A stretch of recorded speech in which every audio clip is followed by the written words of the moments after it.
Okay, so we are right back into another Dragon Ball Super card game video. I feel like I just did a preview and a couple videos ago I did, and we have another Friday and another release for that video. So before I begin, yes, whoever has all of the words, if you've been following in the previous videos and such, and you got all of them, go ahead and just put it in the comments. It doesn't have to be in any order. The first person who does get it all right, and like I said, you have to have all of the words together, but not like in no order or anything like that. I'll go ahead and reply to you, whoever is first, whoever got right. Again, if you edited it or anything like that, I can tell, you know, I can see these things. But still, go ahead and comment below. I'll respond to you. We'll hit it up on Discord, and then we'll go on our merry way. Anyway, let's go into strategy, red and feature rare cards. So we got a lot of stuff that got revealed, mainly this stuff in the Clash of Fates, the red cards, or the red card showcase, and as well as the feature rares, which are basically a new rarity type that we'll most likely see more of in the future. This one focuses on FRIEZA and his metamorphosis, like his second form and everything like that. If you didn't watch the last one, I did say, like, I called it. I was just like, you know what? I think Red Frieza, like his first form, second form, whatever, is gonna have swap. And if we scroll down here, look at that, we got swap, just like the Goku lineage. And again, some people are saying, you know, why does it have swap and it's supposed to be for Goku lineage? No, it's just like Overwhelm, Dark Overwhelm, all these other keywords in which it's not exclusive to itself, just like Bond, in which we may see like Saiyan Bond, which makes a lot of sense for that archetype in the future. But right now, I think swap is very perfect for Frieza, and as well as like different things in the future that has like transformations and things like that. But we also got the first form Frieza in the wickedly cool art, as always, for his front side. We got some more Ginyu support. We got a new field card, which I actually personally really like. I think that one's actually going to be pretty sweet. Then we got paralysis technique, one that we already saw in the previews, so it's not too big of a deal. And of course we have all of the feature rares, which feature all the DBS Broly movie characters, Goku and Vegeta, and then these two, I still don't know the names by heart, and they're kind of hard to say anyway. Chilai, let's just say Chilai. And then we have, but one thing to note to actually differentiate between all the other rares and other cards, these have like these gold borders around, and I think that's actually going to look really cool in person, especially since these are all going to be feature rares slash like these metallic sort of things in person. So I think these are probably going to be one of the best looking cards outside of SPRs and secret rares, and I'm very excited to see those. So let's kind of go over them really quick. I kind of already knew what these were, but it's actually really cool to see these full blown and revealed. So first one is Chilai. It's just whatever. It's her. Okay, she got her back end showing and everything like that. She a thought, but it's all good. She's a green thought. So two costs 15k, which this should have been 2 costs and 15k, but more on that in a second. Her auto is once per turn. When your opponent's battle card is KO'd, the opponent has to choose one card from their hand and place in the drop area. It's a shame that this doesn't have barrier, but it would be a little broken if not. So that there's your out as far as that goes. But if you get 1, 2, even 3 of these on board, and you have someone like Cell as your leader, or a lot of removal and KO, I think this would be pretty cool. It's a shame that you know, when you reduce something like negative 5,000, negative 10,000, or whatever, it doesn't actually count as a KO. It just places it in their drop area instead of a KO. So that's kind of a bummer. But with this and stacking multiple ones, they can. This is really good for hand destruction, and we're gonna see a lot more green stuff that actually helps for green and its archetype, and as well as hand destruction. I'm very excited to see that at least come into play. So this with Shocking Death Ball, Cell Leader, all these other ones, you know the deal. Son Goku striving to be the best. So this guy is the quote-unquote Storm Killer. He is a barrier 2-drop with 10k power. He really needed to be to 15k, but at the same time I can kind of see, you know, why he would be 10 to give Storm or whatever else a chance to kill it. So his permanent is that his opponent's battle cards with energy costs of 2 or less cannot attack. So this kind of affects a lot of aggro. Like blue is not only a really good defensive type color, but also very easy to splash, where it's, you know, Senzu Bean and all these other splashable cards that are blue, and this kind of goes along with it. He is a Son Goku Broly and a Saiyan, so he is still searchable by playing Vegeta if you're playing blue-yellow, which is another thing that I'm going to go into, where Storm blue-yellow or blue-yellow is going to be the counter to Storm, which is blue-yellow. So I mean, that's just one of the things here. But because he is Son Goku Broly, he is not a target for like Ultra Instinct or Rapid Onslaught or whatever. You can't evolve on those because, or you can't evolve with those on him, because he is a different character or character trait or character name, that is. But he is searchable by the new Gogeta leader that we just got from the Broly packs. So he's a top 5, I do believe, and you look for a 2-drop. But I think the bummer part is that these are all red. So these are red and then blue Vaku. Oh, excuse me. But I mean, that's a bummer. But at the same time, you know, that's just one of the things that, you know, in the future we're going to see some more top 5 or whatever support for the Goku and the Vegetas. Anyway, so the other thing about this is that since he is 10k power, the thing that people are considering is this card. And this one is, when you play this card, choose one of your bonus battle cards with 2 or less, ignoring Barrier, and switch to rest mode. A Storm player most likely has to watch out for that 2-drop Goku, and this is really one of the only answers to that 2-drop Goku. And you have to put this into your deck and also play it, and also find a way to get around it. That's a lot of stuff to do. But at the same time, this can be cold bloodlusted. So I mean, if you're playing blue-yellow with Broly, or like the new Broly, that is, this is a really good consideration to kind of like to control the field, and as well as to prevent this from happening. So the other part is that if they do tap this man, they have to attack with something else.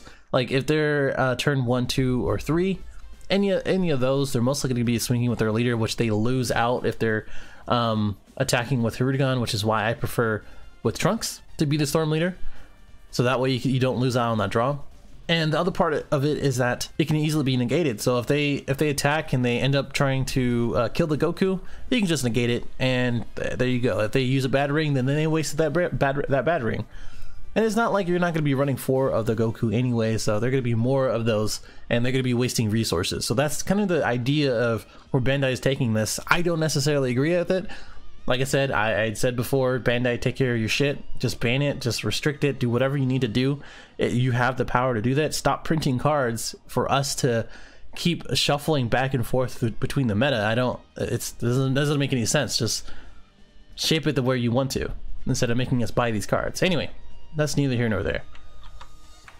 But I still do like that this is here as a controlled type sort of card, and it does shut down a lot of different methods, where instead of doing newfound power Gohan in green decks, you would have to use Infernal Villainy Frieza, or any other sort of self-awakening cards that that have to attack, basically, or don't need to attack. Anyway, so we have Vegeta striving to be the best. His auto is that when you play this card, you choose one of your opponent's battle cards with Barrier in rest mode, ignoring Barrier, and KO it.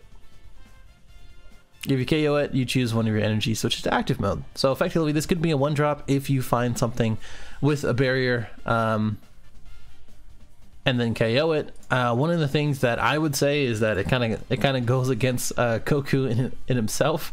So I mean, again, this is going to be another cold bloodlust target. I'm telling you, blue-yellow Broly with the Broly leader is going to be a really good control deck, and he has a lot of good resources now, and it's going to even get more when the rest of the stuff is going to be revealed in this set, and as well as set 6. And then we have Strategic Mind Kikono. There you go.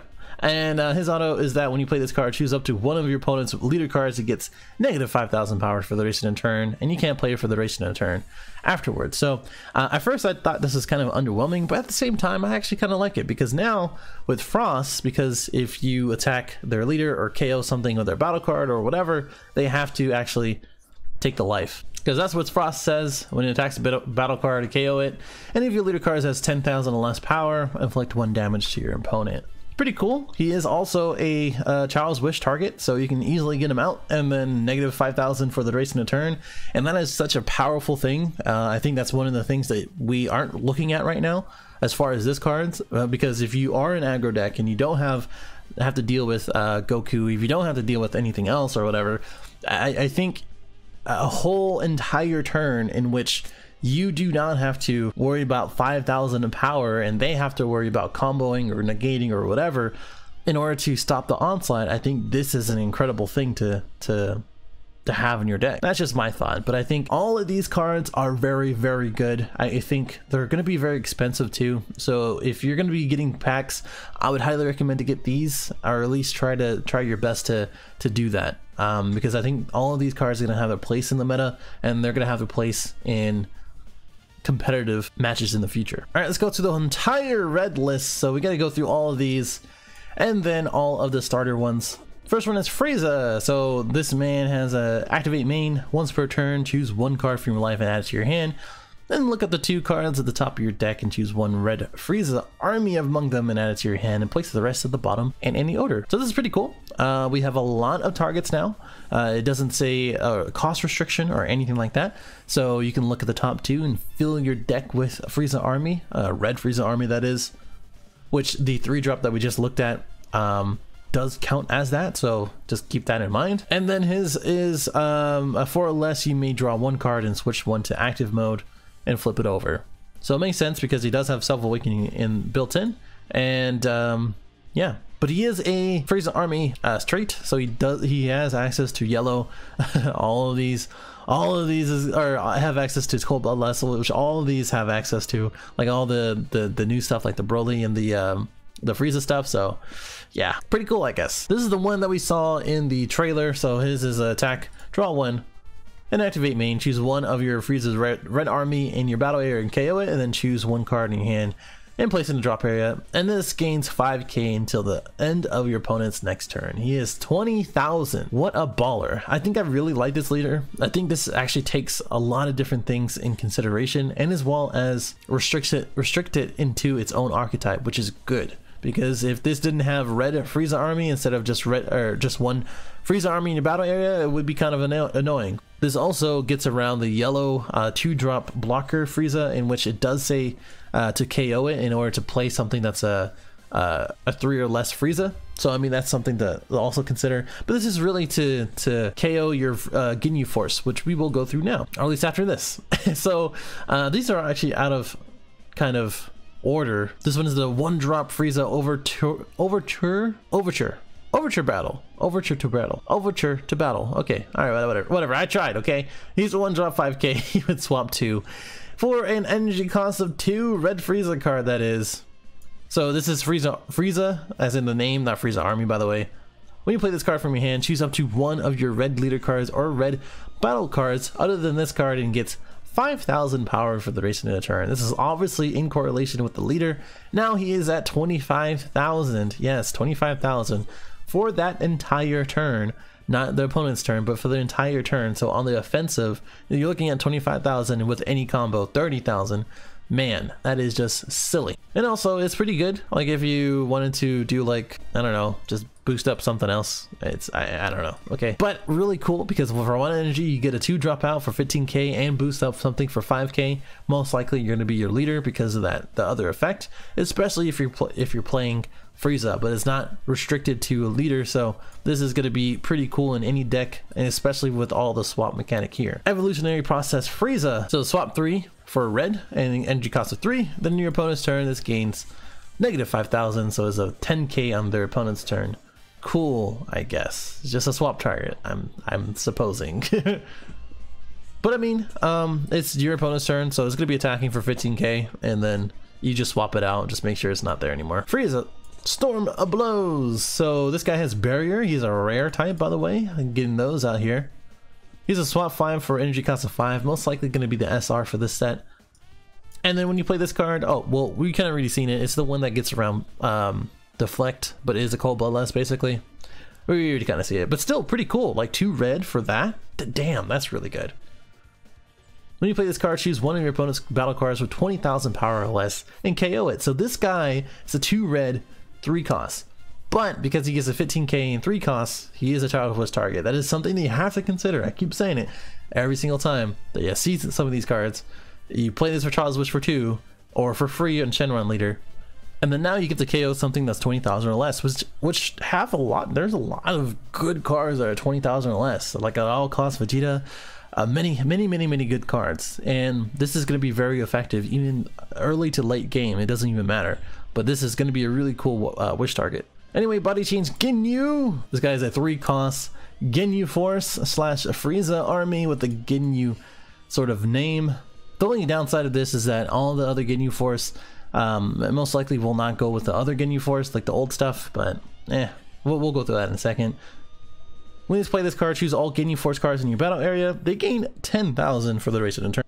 Activate main, place this card in the owner's drop area. Play this card in the opponent's battle area from this owner's drop area with this skills negated, and then choose up to one of your opponent's battle cards of 20,000 or less other than this card and gain control of it. So they effectively get Ginyu a 3k, which technically if you play the Frieza afterwards, you can just KO him, which is just hilarious. And then on your turn, because he is Ginyu Force and he's going to be affecting himself, he is effectively a 25,000 attacker body. There's a few things that you can kind of get around this on the opponent's side, in which you can Mafuba him and make sure he doesn't do the activate main, just like any other ones. You can time kicker it if that's your thing. You can after image technique if he's already been reduced, but because he's a duration of the turn, you're gonna have a hard time to kind of get around that. But there's a few other things that you can kind of do. But this is exactly what body change Ginyu should have looked like early in the sets. But now I think Bandai kind of got in their groove of making cards, and now it's looking pretty good.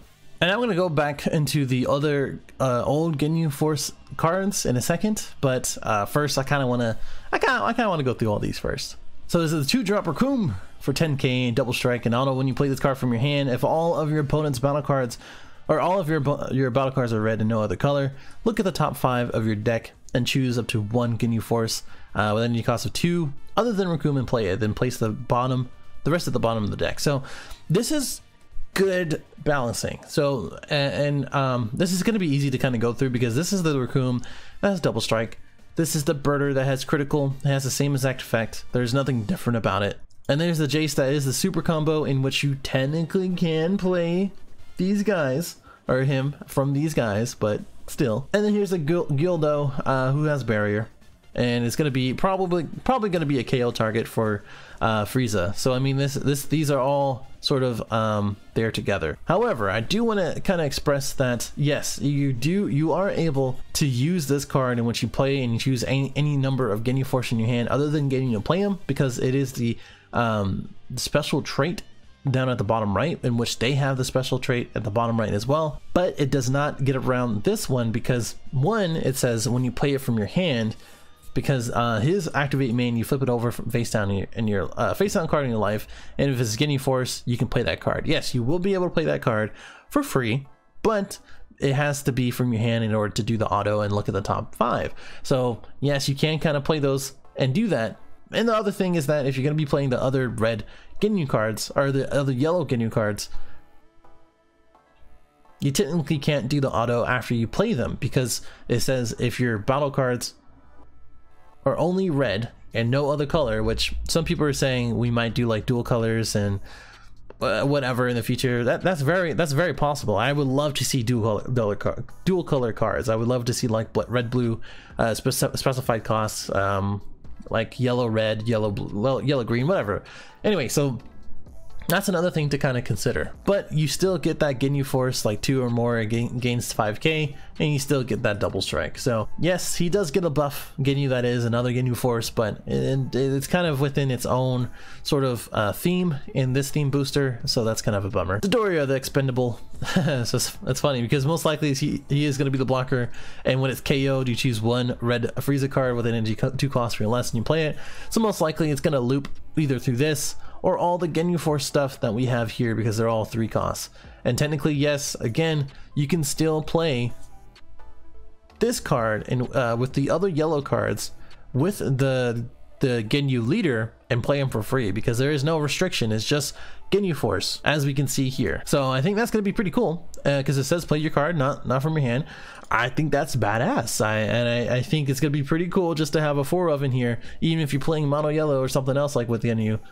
Which Ginyu is slowly getting more support with all the Frieza army stuff too. Anyway, moving on. So yeah, looping it with this and with all of the 2-drops and Super Zarbon. That is, I'm working on a Child's Wish deck with all the 3-class vanilla 30Ks. It's turning out pretty cool, but at the same time, it's just kind of meme-y in the first place, or very meme-like. But cool to see it. Some more of those. Zarbon, a hidden potential. When this card is KO, draw 1 card and choose one of your opponent's battle cards. It gets negative 15,000 for the rest of the power. Wow. Duration of the turn. So this is a very effective card for 2. Not only that, Dodoria and Zarbon go perfectly together, but it also goes perfectly together with the Frieza leader. And since it says KO, that's pretty cool. But with the other Frieza, the Galactic Frieza, or Golden Frieza, it says place it in the drop area, not KO'd. So again, those are 2 different things because of the ruling. We already know about this card. Still, really good card. Raccoon, our Ultra Fighting Bomber. Activate main if Raccoon is in your battle area, which this counts. Well, not this counts, but the other counts, the 2-drop, and as well as the yellow one from set 1, I do believe. Choose one of your opponent's battle cards, ignoring barrier with 15k or less, and KO it. That's a very effective card for 1. And all you have to do is have Raccoon out. And because you get to search the top 5 for Ginyu Force and then play it, I think that's going to be very effective, because now you can kind of pick and choose what you need according to the hand that you have. And all these annoying barrier stuff that's coming out, I kind of like it. Frieza Spaceship. Now this is a pretty awesome card. For 2 energy, you get to play 1 Frieza's army with a cost of 2 in your hand to play it. So now you have all of these targets up here, from Ginyu Force to Dodoria to the Swap Frieza, and you get to draw 1 card and basically play it for free at the end of the turn. No, you don't get to swap, which is why they put that negative 5,000 on that Frieza. So you can kind of see where they're coming in with the balancing for these things. But I mean, if you have like a Gildo or something like that in your hand, it wouldn't be too bad, but pretty cool. And then finally, Paralysis Technique. Negate the attack, and you lead a card as a red Frieza's army card. You choose your opponent's leader card and all their battle cards, and then get negative 5,000 for the duration of the turn. I love this card as well. It is this awesome card. Not only, again, for aggro decks, it is such a good answer. It has to be a red Frieza's card, or a Frieza leader army card, but still, it is a very cool card to have in our sets, or available to us, or at least available to that red Frieza army card. Which right now we only have him. The first form Frieza fits very perfectly with the red archetype for minusing things, and as well as Frieza, so that way you can kind of control the board. Anyway, that's all I'm going to go through right now. I'm going to save the other stuff for the second video right after. Again, for this video right here, if you have all the words, put it in the comment. If you don't have them and you miss some or whatever, I'm not gonna reply to that comment. So let me know what you think about these cards, and I will see you in the next video.